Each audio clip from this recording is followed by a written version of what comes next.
It's 10 years since Duke Nukem Forever finally somehow limped over the finish line and went from being a game everybody laughed about because it clearly didn't exist, to a game everybody wished they could laugh about for not existing and instead had to endure the fact that this uncomfortably hot turd of a project had, in fact, been released as what was claimed to be a game and, hilariously, had a price tag attached.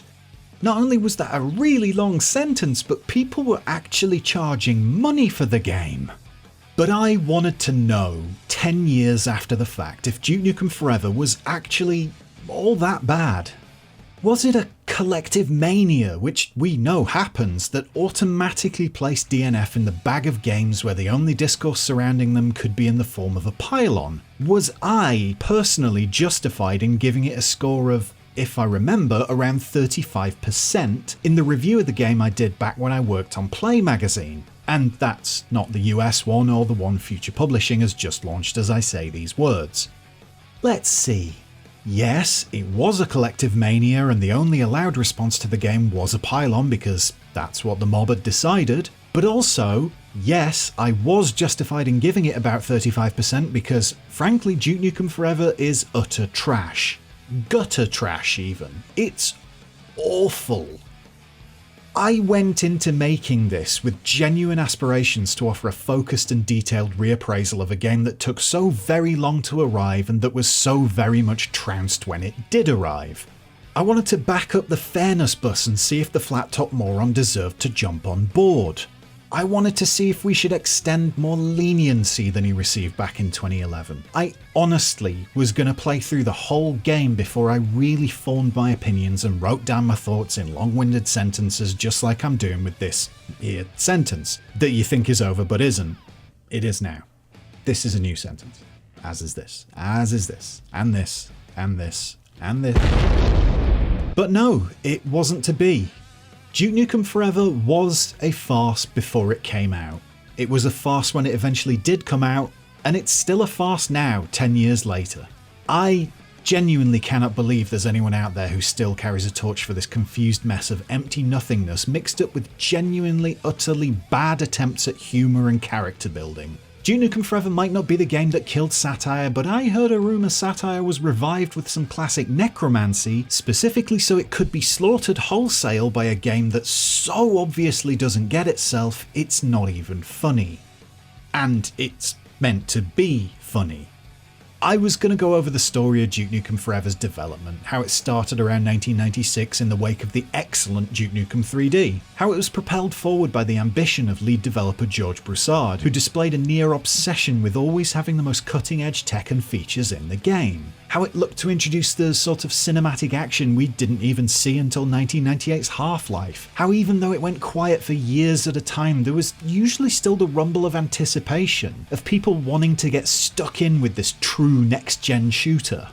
I was gonna go over how fans slowly but surely gave up hope as deadlines passed by without mention of the finished game. I was gonna talk about how that helped to make it more of a big deal because a seemingly dead project, something that's become a joke in online circles, actually coming out is a big deal, and it does make it matter more. I was gonna riff on how, even though Duke Nukem Forever wasn't the hottest of hot shit when it eventually did get its release, it was still something we all wanted to play thanks to its long and storied and troubled history.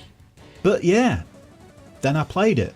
And not long into it, a couple of hours maybe, I'd just made it out of the casino where you start the game, I gave up. There's only so much time we have on this earth, and it's time that I'm perfectly comfortable with wasting. But when it's something else aggressively wasting it without my consent, that's where it becomes something to opt out of, let's say. I don't want to spend time with a steroid freak fecophiliac who has blatantly paedophilic fantasies around a pair of twin women? No idea. A pair of twins who sound surprisingly like Phil and Lil from Rugrats. I wonder if it's the same aliens you had to fight 12 years ago. It is called Aunt Mermy's Mud pie. I don't want to spend time with a game that doesn't understand how to boast and be funny about it, like, say, Saints Row does. I don't want to spend time with a game that has this corridor. It's really lame, like, really lame. How are any of these things even remotely clever or funny or displaying any sort of manliness? You shot a lion, well fuck me sideways. You climbed Everest using an oxygen tank. Why not without an oxygen tank to really play up the superhero mentality we're trying to infuse throughout the game, to try and build up the ludicrous reputation of our apparently larger-than-life main character, who needs the same help regular humans do to achieve something. It's like they don't even understand what Duke himself is.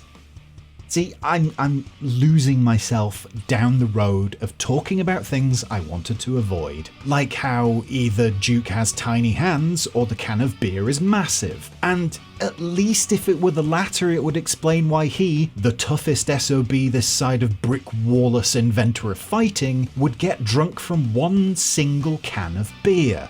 Just one can. I don't want to talk about the god-awful wave-based combat or the incredibly poor fixed gun sections or the air ducts or the stilted punching and shit shooting or the utter patheticosity that is, ooh look, sexy twins are going to kiss. Isn't incest just the best? Mud pie. I don't want to talk about it anymore. I don't want to add my thoughts to put them out there for discussion or entertainment. I just don't want to spend any more time with this. So I won't. Bye!